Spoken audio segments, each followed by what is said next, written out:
الحمد لله رب العالمين الذي خلق السماوات والأرضين والصلاة والسلام على من أرسل رحمة للعالمين وعلى آله الطيبين وأصحابه الطاهرين ومن تبعهم إلى يوم الدين أما بعد فأعوذ بالله من الشيطان الرجيم بسم الله الرحمن الرحيم وما منع الناس أن يؤمنوا إذ جاءهم الهدى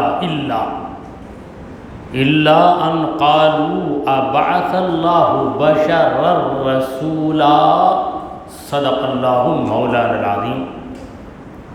معزز حاضرین اور باوقار خواتین، السلام علیکم ورحمۃ اللہ وبرکاتہ۔ اللہ رب العزت جل وعلا کی ہم پر بہت بڑی مہربانی ہے کہ اس نے ہمیں آقائے نامدار احمد مختار مدنی تاجدار دونوں جہاں کے سردار حضرت محمد مصطفیٰ رسول خدا صلی اللہ تعالی علیہ وآلہ وسلم کی بابرکت امت میں پیدا فرمایا۔ سامعین کرام، جس آیت کریمہ کی تلاوت کی گئی وہ سورہ بنی اسرائیل کی 94 نمبر کی آیت ہے۔ پروردگار فرما رہا ہے وما منع الناس ان یؤمنوا، لوگوں کو ایمان لانے سے نہ روکا جب اذ جاءہم الہدی، جب ہدایت ان کے پاس آئی، لوگوں کے پاس ہدایت آ گئی، روشنی آ گئی، اس کے باوجود لوگ ایمان نہیں لائے تو کس چیز نے انہیں ایمان لانے سے روکا؟ پروردگار کہتا ہے نہ روکا انہیں کسی چیز نے مگر ایک چیز نے، وہ کیا ہے؟ الا ان قالوا، سوائے اس کے کہ انہوں نے کہا ابعث اللہ بشرا رسولا، کیا اللہ نے ایک انسان کو رسول بنا دیا؟ بس یہ نظریہ، اسی نظریے کی وجہ سے بہت سے لوگ ایمان لائے بغیر رہ گئے۔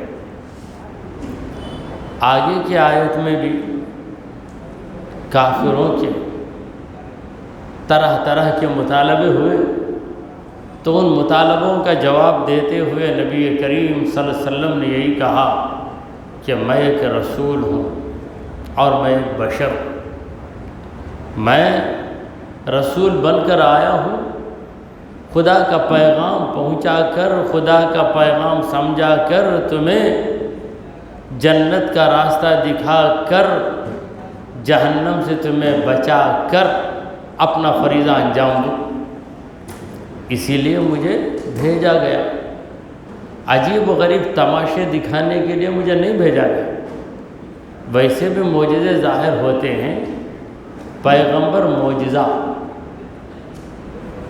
اپنی شان دکھانے کے لیے نہیں، پیغمبر کی شان معجزے سے بھاری ہے، اپنی شان دکھانے کے لیے نہیں، مخالف کے اطمینان کے لیے۔ جو مخالف ہے، سیکنڈ پارٹی بولو یا اپوننٹ، اسے اگر کرشمہ نظر آئے گا تو کرشمے کو دیکھ کر مانے گا کہ پیغمبر صحیح بول رہے ہیں، اس کی ضرورت کبھی کبھی پڑے گی، تو روزانہ تو ضرورت نہیں پڑی، تو جب ضرورت پڑی رسول پاک صلی اللہ علیہ وسلم سے کئی معجزات ظاہر ہوئے، تو کچھ دیر درود پاک پڑھتے رہے۔ اللہم صلی علی سیدنا محمد۔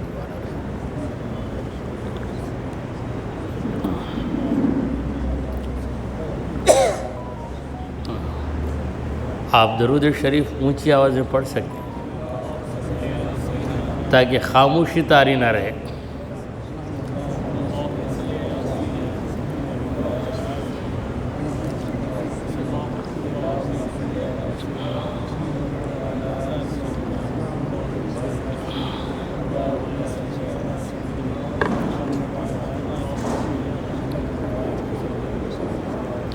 اللہم صلی علی سیدنا محمد وعلی آل سیدنا محمد وبارک وسلم۔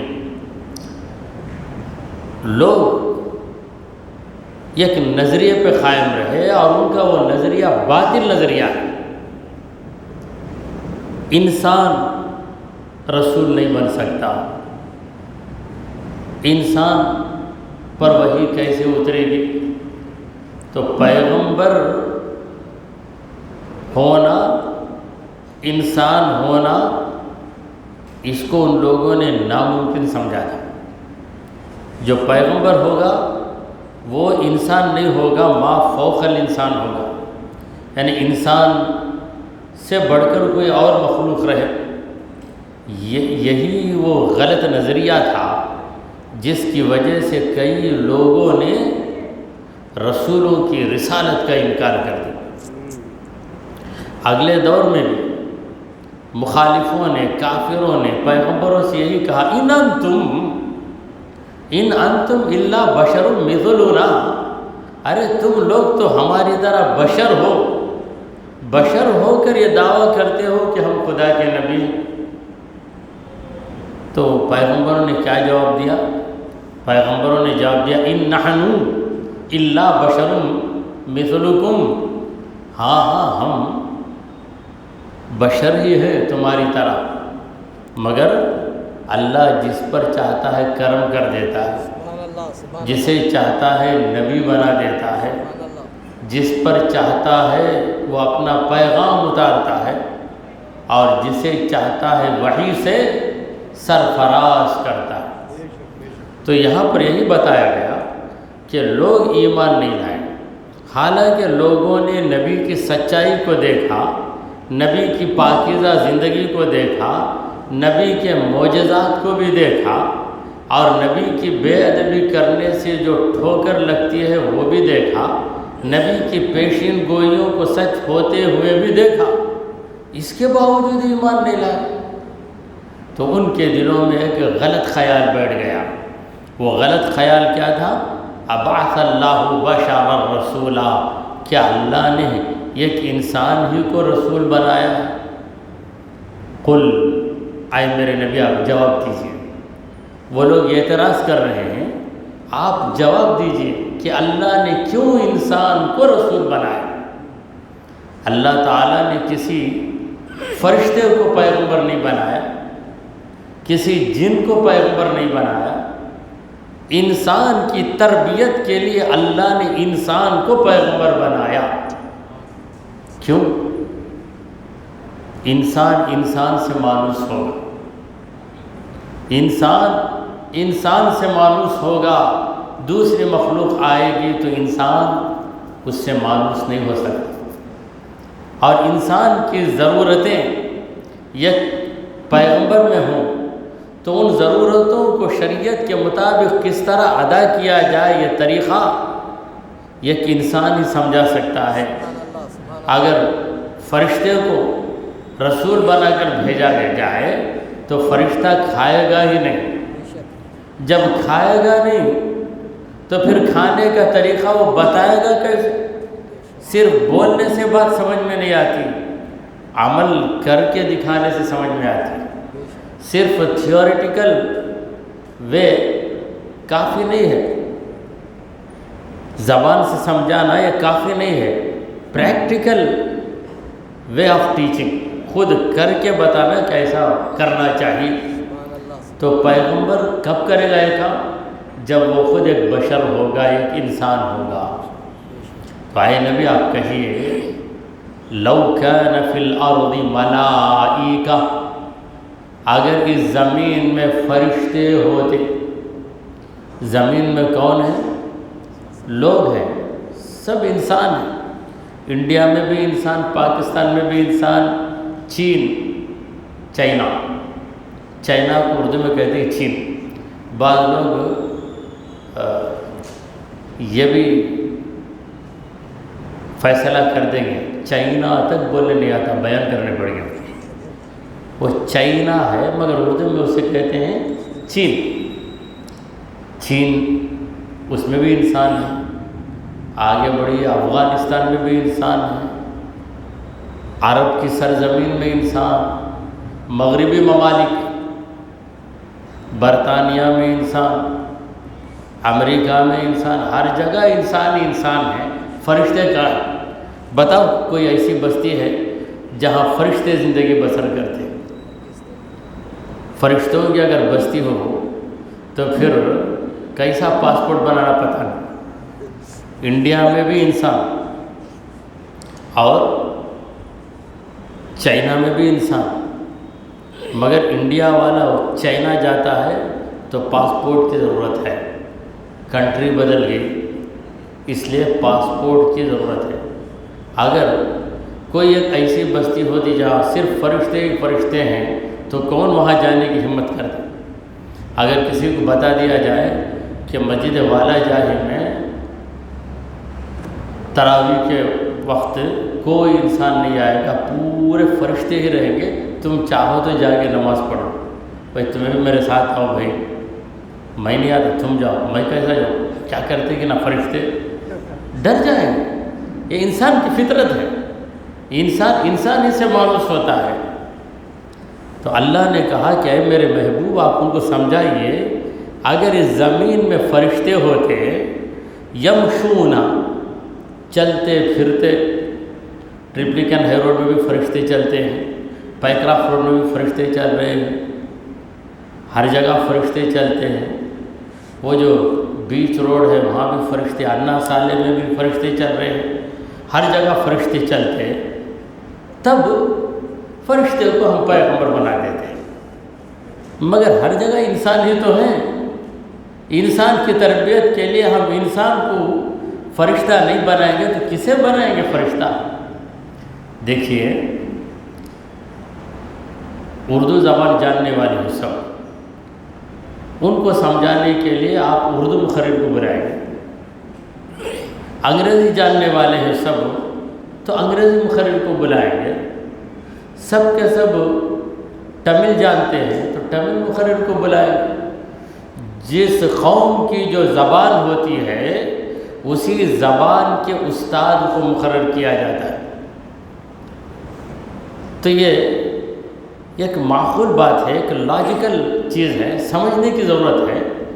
اگر زمین میں فرشتے چلتے پھرتے مطمئنین، اطمینان کے ساتھ رہتے، اور مطمئن کا دوسرا معنی ہے اس دنیا میں بسے رہتے، ہر جگہ فرشتوں کا بسیرا ہے، انڈیا میں بھی فرشتے، پاکستان میں بھی فرشتے، سری لنکا میں بھی فرشتے، جدھر جاؤ فرشتے فرشتے فرشتے ہی رہتے۔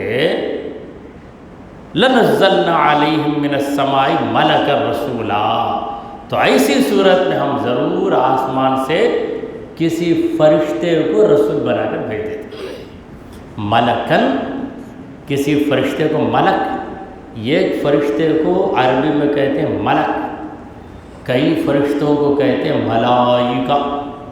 تو ملک سنگولر واحد، ملک الرسولہ، فرشتے کو ہم رسول بنا دیتے اگر اس دنیا میں سب کے سب فرشتے ہوتے۔ اب جس نے اعتراض کیا کہ اللہ نے انسان کو پیغمبر کیوں بنایا، فرشتے کو کیوں پیغمبر نہیں بنایا، اس سے پوچھو تو انسان ہے یا فرشتہ؟ تو انسان ہے یا فرشتہ؟ کہے گا میں انسان ہوں۔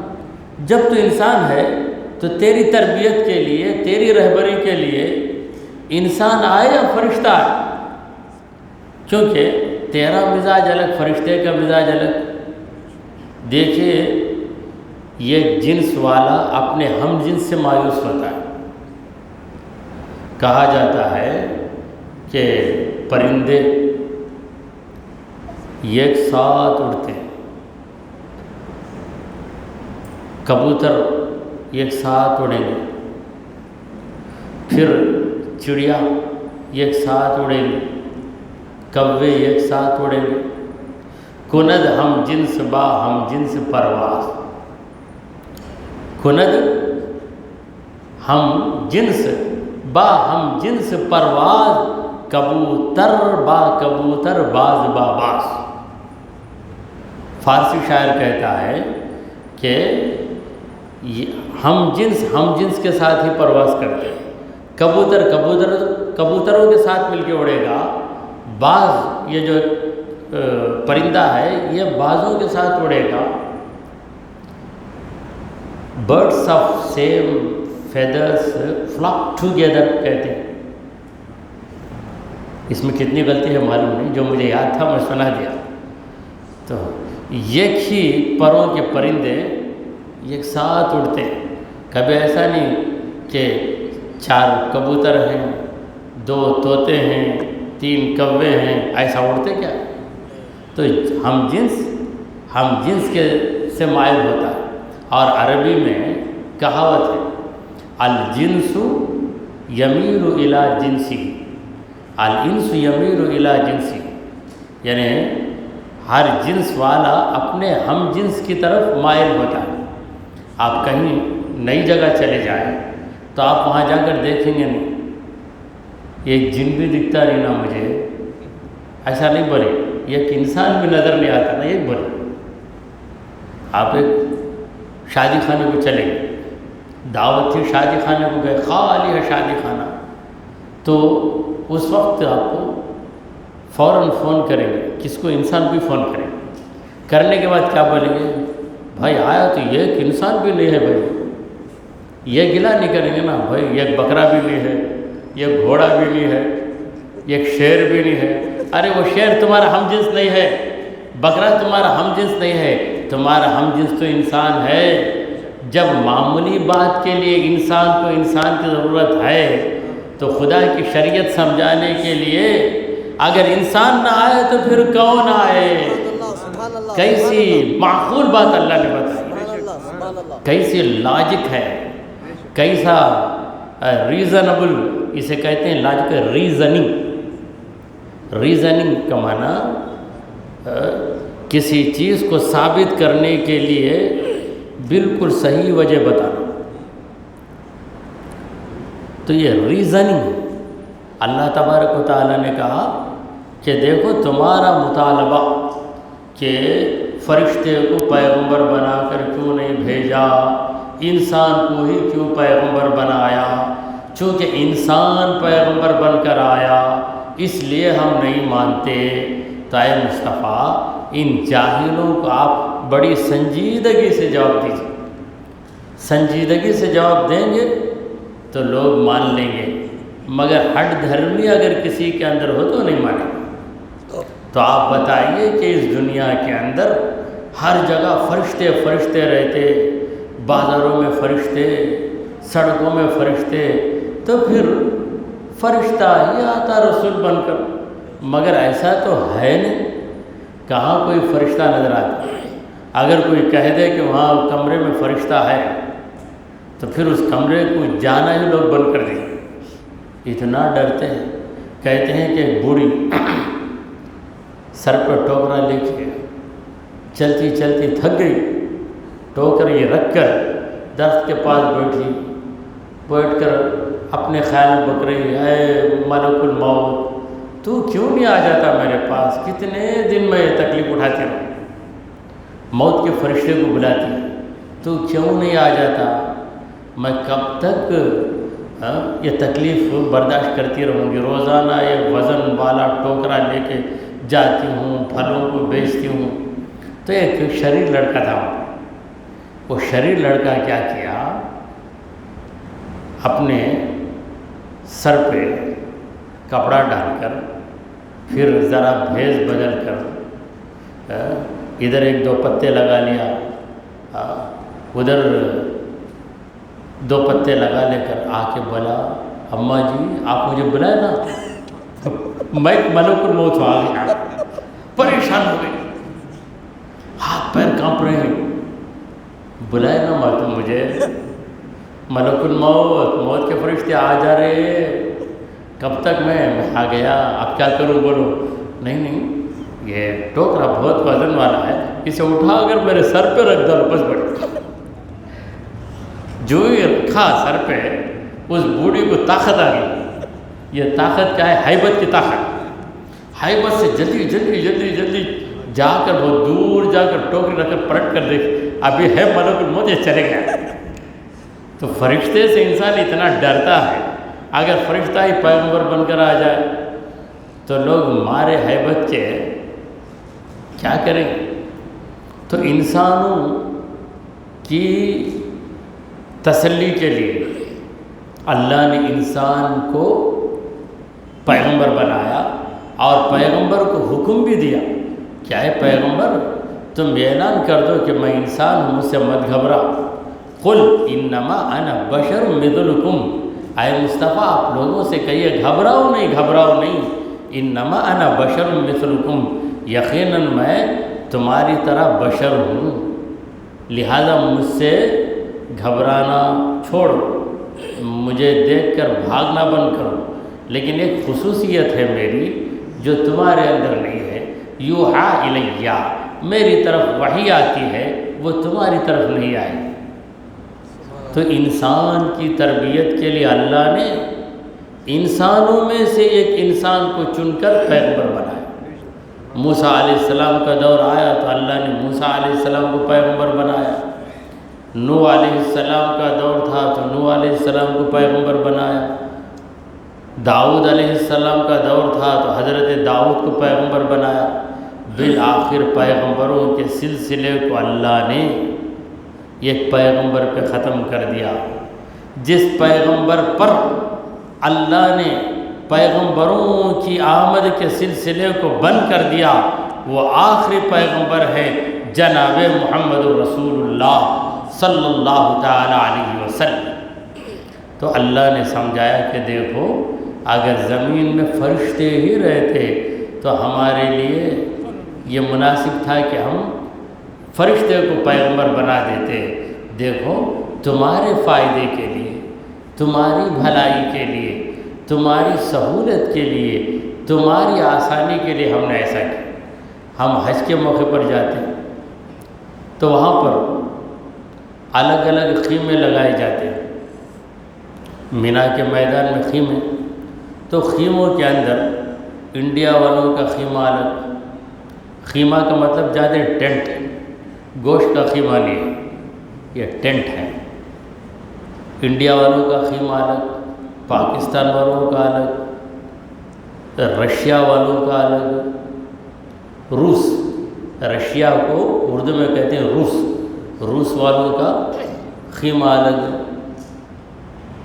امریکہ سے جو مسلمان آتے ہیں ان لوگوں کا خیمہ الگ۔ یہ کیوں الگ الگ کرتے ہیں؟ یہ کہ 10 انڈیا والوں کو رکھو، 4 امریکہ والوں کو رکھو، 5 چائنا والوں کو رکھو، تو چائنا والا چوئی کرے گا تو انڈیا والا کیا سمجھے گا؟ اور انڈیا والا اپنی زبان میں گڑگڑ کرے گا تو وہ کیا سمجھے گا؟ ہر ایک کی زبان دوسرے کے دماغ میں اس طرح محسوس ہوتی ہے کہ بس کسی باکس کے اندر پیسوں کو رکھ کے ہلایا جا رہا ہے، اسے سمجھ میں آئے۔ تو اس طرح کیوں الگ کیا جاتا ہے؟ تاکہ ہندوستان والے ایک ہی جگہ رہیں تو ایک دوسرے سے مانوس ہو جائیں۔ اگر ایسا نہیں تو مانوس نہیں ہوں گے، ایک دوسرے سے مایوس ہو جائیں گے۔ بھائی اس کی غذا الگ، میری غذا الگ، وہ روٹی بریڈ لے لے گا، شہد میں لگا کے کھائے گا، اب روزانہ روٹی اور دال کھانے والا، اڈلی اور سامبر کھانے والا وہ کیسے کھائے گا؟ تو ہر ایک کا الگ الگ طبقہ ہے۔ اور ہندوستانیوں میں بھی ہمارا جو خیمہ رہتا ہے، ہمارا کور نمبر ہی دے دیا جاتا ہے TN، آندھرا والے کو AP۔ کیوں؟ تمل ناڈو، اس ضلع کے لوگ، اس صوبے کے لوگ ایک دوسرے سے مانوس ہو جائیں گے۔ تو انسان کی یہ فطرت ہے کہ جتنا اس سے کسی کو مشابہت ہوتی ہے، ہم زبان ہو، ہم وطن ہو، تو اس سے مانوس ہو جاتا ہے۔ تو ہم سب انسان ہیں، انسانوں کی تربیت کے لیے اگر اللہ تعالیٰ ایسی مخلوق کو بھیج دے جو انسان ہی نہیں ہے، تو پھر انسان کیسے مانوس ہوگا؟ مانوس نہیں ہوگا، مایوس ہو جائے گا۔ تو اللہ تبارک و تعالیٰ نے بڑے پیارے انداز میں سمجھا دیا کہ دیکھو دنیا میں انسان جب بسیرا کرتے ہیں تو ان کی تربیت کے لیے ہم انسان ہی کو پیغمبر بناتے ہیں۔ اور کافروں کا بہت بھاری اعتراض، حالانکہ وہ بھاری اعتراض نہیں، بڑا کھوکھلا اعتراض۔ کیسا اعتراض؟ illogical objection۔ اس اعتراض کے اندر دم ہی نہیں ہے۔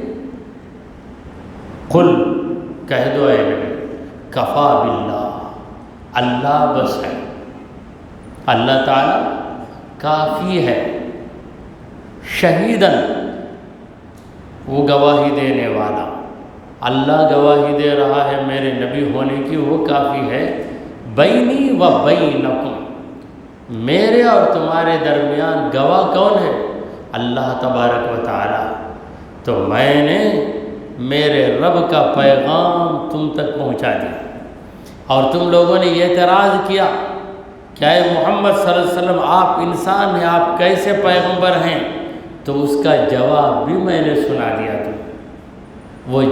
وہ جواب میرے رب کی طرف سے دیا گیا جواب ہے کہ اے خدا کے بندو، تم سب انسان ہو، اسی لیے تمہاری تربیت کے لیے رب نے انسان کو پیغمبر بنایا۔ ہمارے نبی کریم صلی اللہ علیہ وسلم انسان،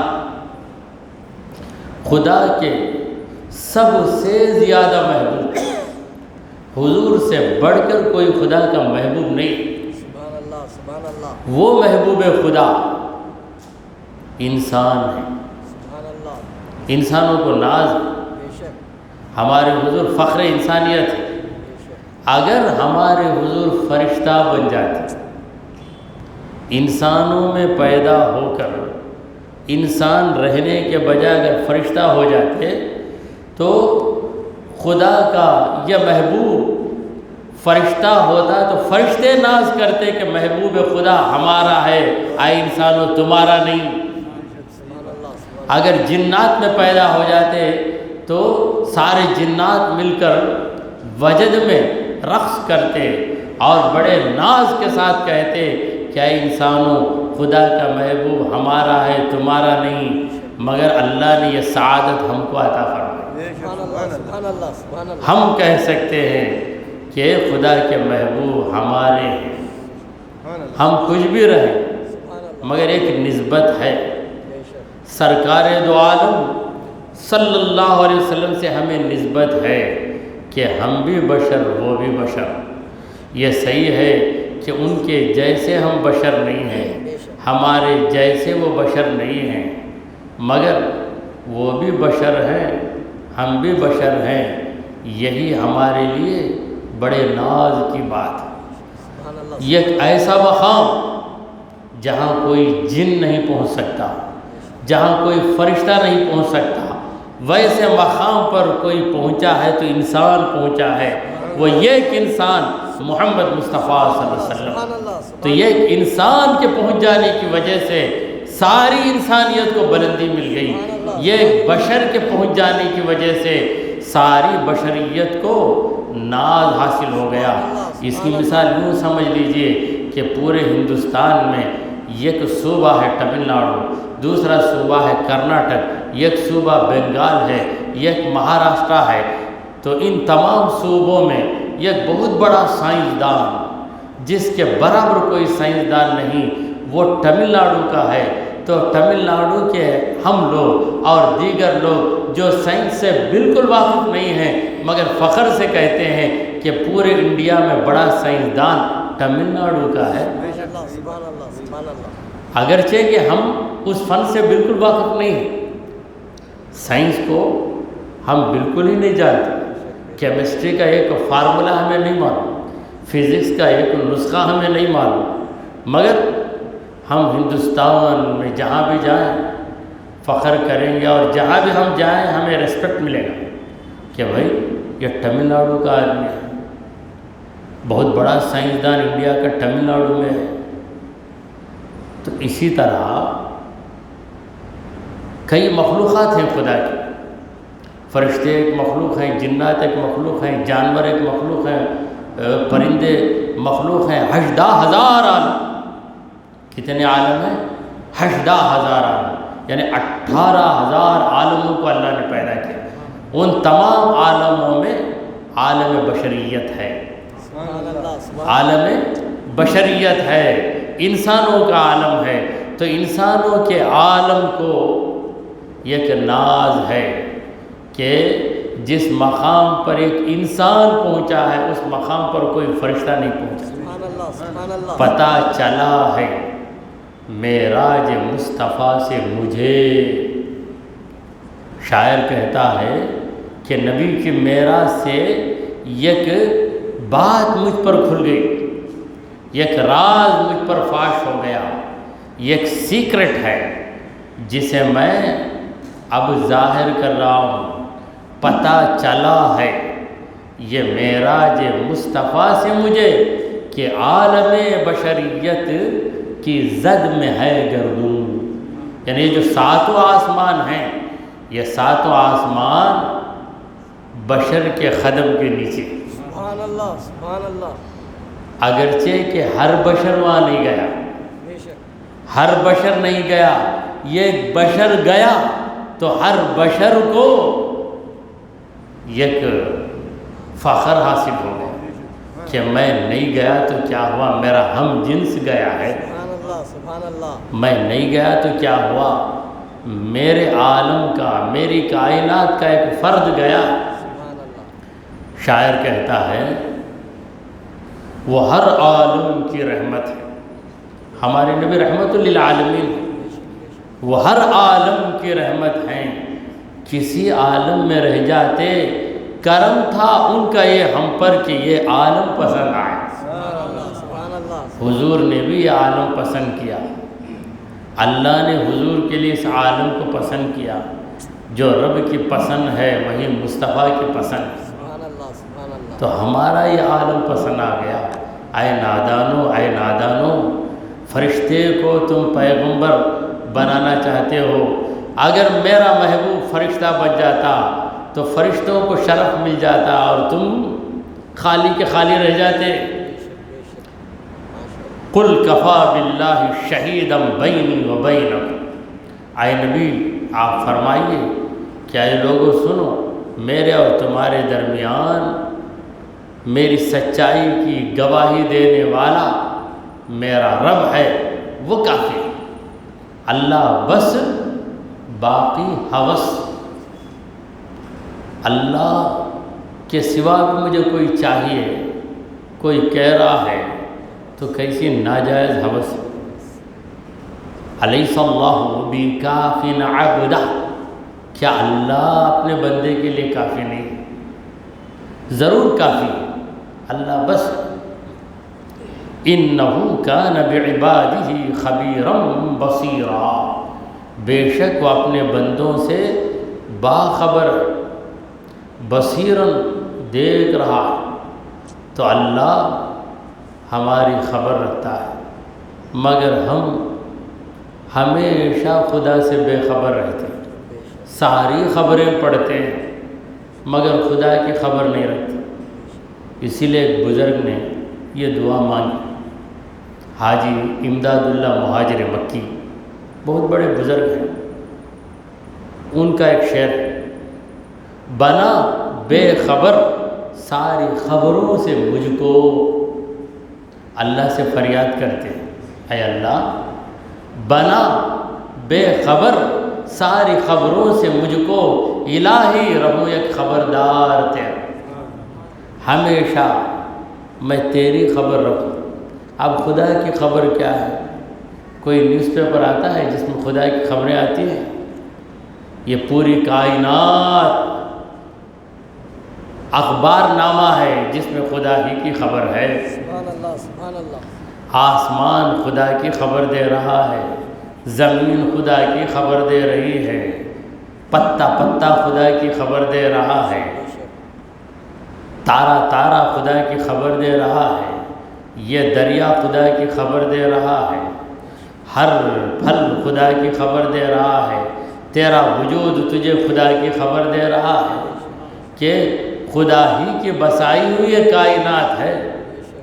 تو ہر ورقے در نظر ہوشیار جو عقل مند ہے، جو اللہ کو پہچاننے والا ہے، اس کی نظر میں ہر پتا دفتریست از معرفت کردگار، پروردگار عالم کی معرفت کا یک دفتر ہے، یک لیڈجر ہے، ایک بہت بڑی کتاب ہے یہ کائنات۔ کائنات تو کائنات ہے، یک ایک پتا، یک ایک پتا تمہیں پتا دے رہا ہے۔ پتا کیا دے رہا ہے؟ پتا دے رہا ہے۔ کس کا پتا دے رہا ہے؟ تمہارے خالق کا پتا دے رہا ہے، تمہارے مالک کا پتا دے رہا ہے۔ خدا ہماری خبر رکھے اور ہم خدا سے بے خبر ہیں۔ خدا ہمیں دیکھ رہا ہے مگر ہم خدا کو نہیں دیکھ رہے، جبکہ خدا ہی کے جلوے نظر آ رہے ہیں۔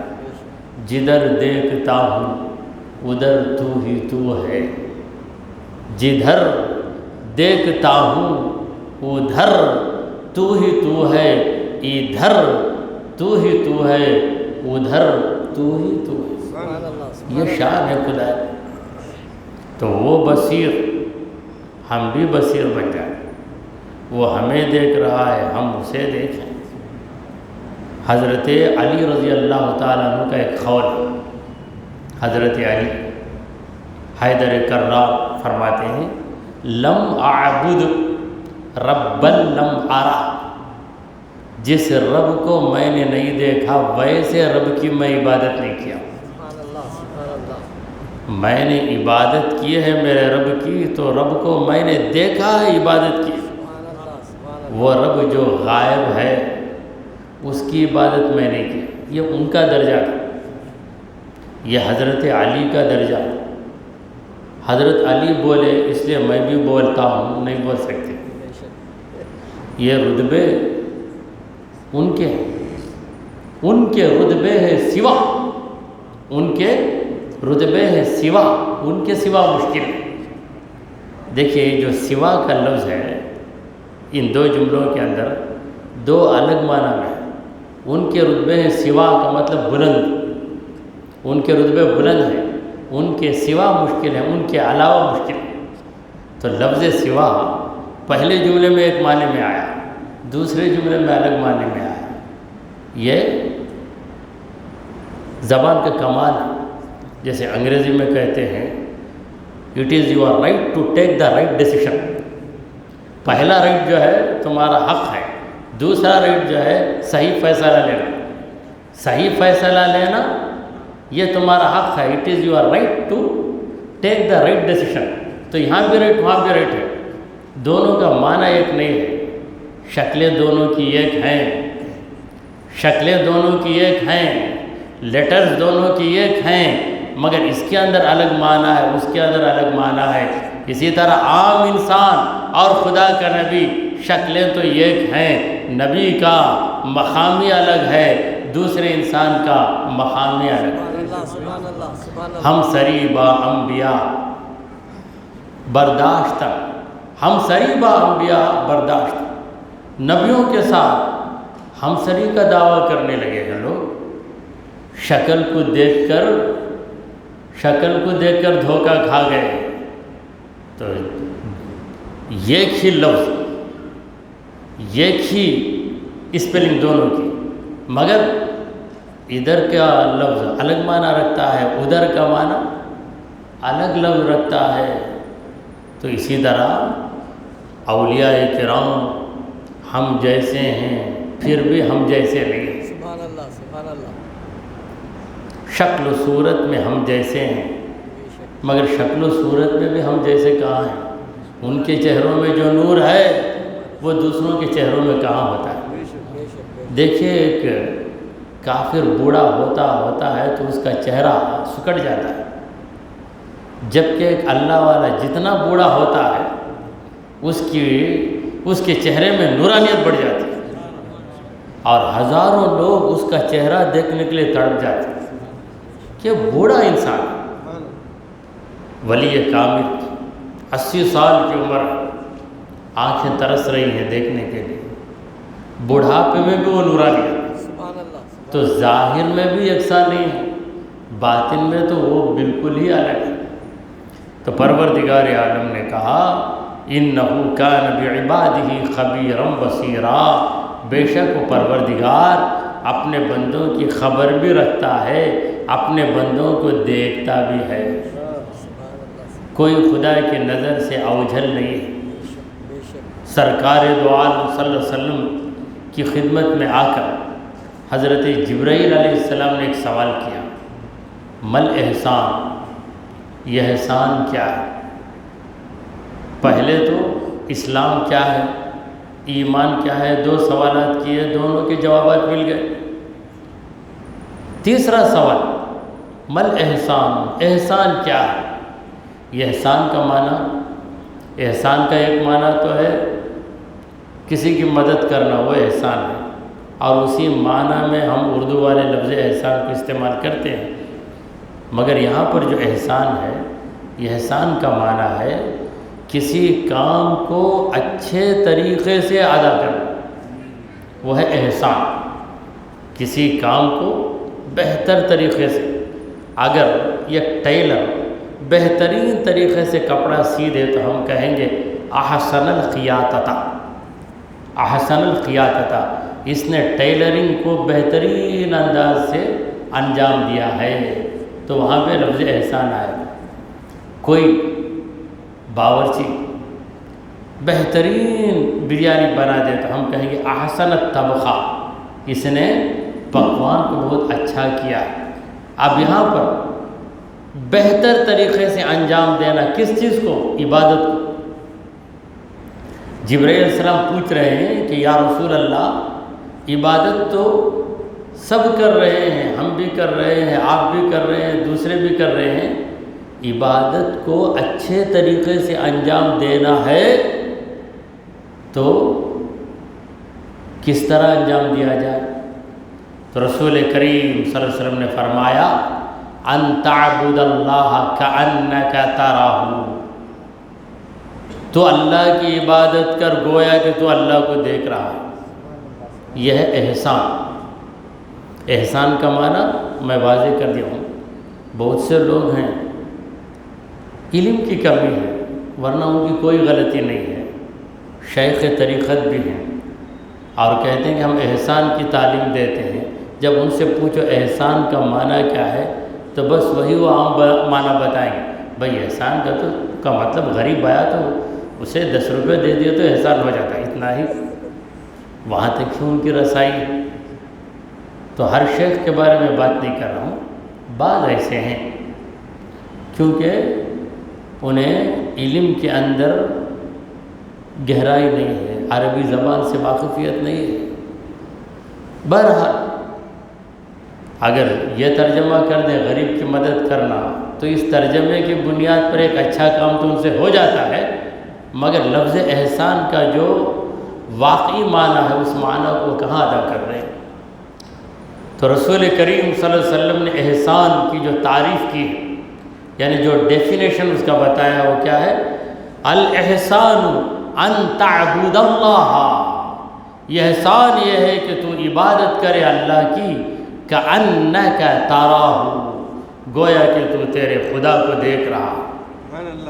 فَإِن لَّمْ تَكُن تَرَاهُ، پس اگر تو اسے نہیں دیکھ رہا، رب کو نہیں دیکھ رہا ہے، فَإِنَّهُ يَرَاكَ، تو یقیناً رب تجھے دیکھ رہا ہے. یہ شعور تجھے بھی. تو رب کو دیکھ کر عبادت کرنا اسے کہتے ہیں مشاہدہ. وہ درجہ حضرت علی کا ہے، صحابہ کا ہے، وہ درجہ اولیاء کاملین کا ہے۔ پھر رب مجھے دیکھ رہا ہے، یہ خیال تو تمہیں رہے، اتنی تو تمہیں خبر رہے۔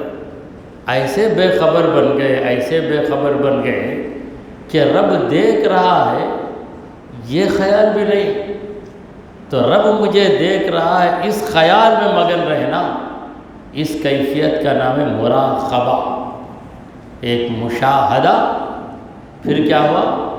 مراقبہ۔ تو بہرحال ہم مشاہدے کے درجے کو پہنچیں گے جب خدا پہنچا دے، مگر یہ کہ مرتبہ جو مراقبے کا ہے، مراقبے کا جو لیول ہے، اس لیول کو تو ہم پہنچ سکتے ہیں کہ اللہ مجھے دیکھ رہا ہے، یہ خیال تو ہم اپنے ذہنوں میں رکھ سکتے ہیں۔ اگر یہ بھی نہ رکھیں گے تو پھر ہماری عبادت صحیح ڈھنگ سے نہیں ہوگی، بے لطف عبادت ہوگی۔ سجدہ کریں گے رب کی بارگاہ میں، مگر دل رہے گا کبھی دولت میں، کبھی سیاست میں، کبھی جھگڑے میں، کبھی انتقام کی آگ دل میں رہے گی۔ اسی لیے ایک شاعر نے کہا، جو میں سر بسجدہ ہوا کبھی تو زمین سے آنے لگی صدا۔ میں سجدے میں سر لے کے گیا، سر بسجدہ ہوا، سر کو سجدے میں رکھ دیا تو زمین سے آواز آئی۔ یہ آواز کسی کو سنائی نہیں دیتی، مگر وہ اس آواز میں حقیقت ہے۔ وہ آواز آئی، وہ کیا تھی آواز؟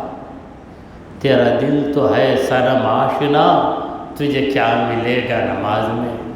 تیرا دل بتوں میں لگا ہوا، یہ بت تو ہے جو پتھر کو تراش کے بنایا جاتا ہے۔ دنیا کی ہر چیز خدا سے تجھے غافل کرنے والی وہ تیرے حق میں بت ہی تو ہے۔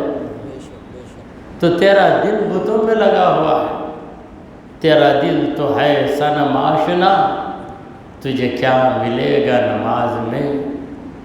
جو میں سر بسجدہ ہوا کبھی تو زمین سے آنے لگی صدا، تیرا دل تو ہے صنم آشنا، تجھے کیا ملے گا نماز؟